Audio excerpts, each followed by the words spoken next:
Esports looks like traditional sports teams, leagues, billion-dollar valuations. But legally, it's something very different. In esports, the game isn't public. It's owned, controlled, licensed.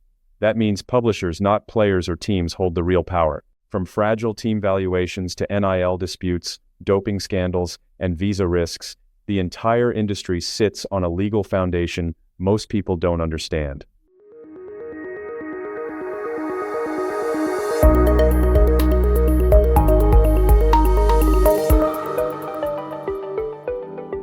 We've all heard the pitch. Esports is the next major sport. It's a global industry generating over $1.8 billion a year, with sold-out stadiums and professional leagues that look just like the NBA or the NFL. But legally, that framing is a trap. In traditional sports, the game itself is public domain.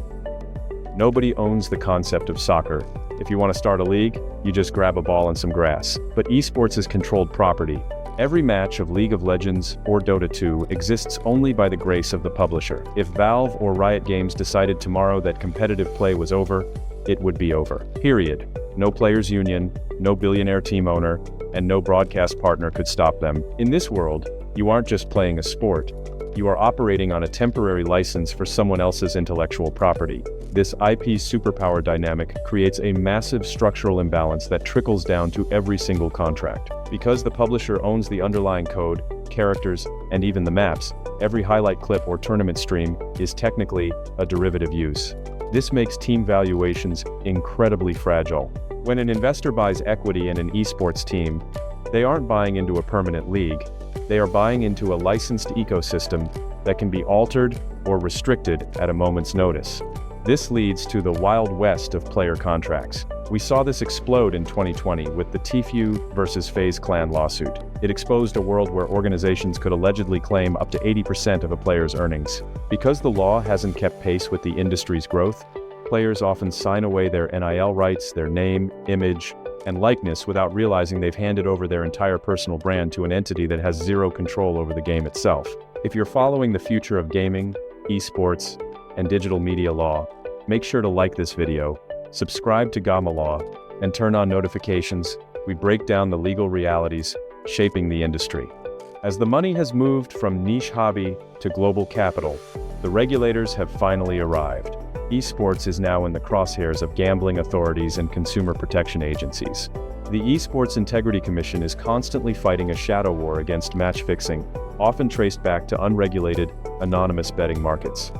But there's a darker side to the quest for peak performance. Within the pro scene, Adderall abuse has become an open secret. Players looking for sharper reflexes and the ability to endure marathon gaming sessions are turning to unprescribed stimulants. While many leagues are now trying to align with WADA, the World Anti-Doping Agency, enforcement is a logistical nightmare. When your athletes are scattered across the globe, maintaining a clean playing field is significantly harder than in a centralized physical league. Finally, there is the friction of the real world. Global talent and immigration. Building a winning roster isn't just about scouting talent, it's about navigating the U.S. Department of State. A missing P1A athlete visa can bar a star player from $1 million tournament, potentially bankrupting a team's seasonal investment. And if a dispute breaks out, don't expect a traditional courtroom to help. Most judges can't tell the difference between a lag spike and a buy phase. This is why the industry is pivoting towards specialized arbitration, like the International Games and Esports Tribunal.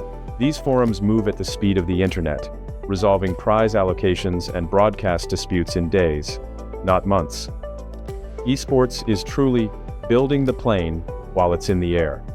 It's an industry with massive potential, but it's built on a foundation of private code. In the end, if you want to survive in this game, you have to realize that the code is the law, and the publisher is the judge, jury, and executioner.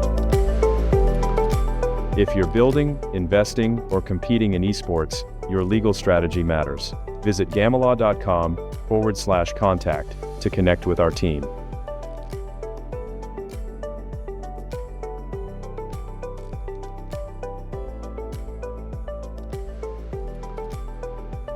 Don't stop here.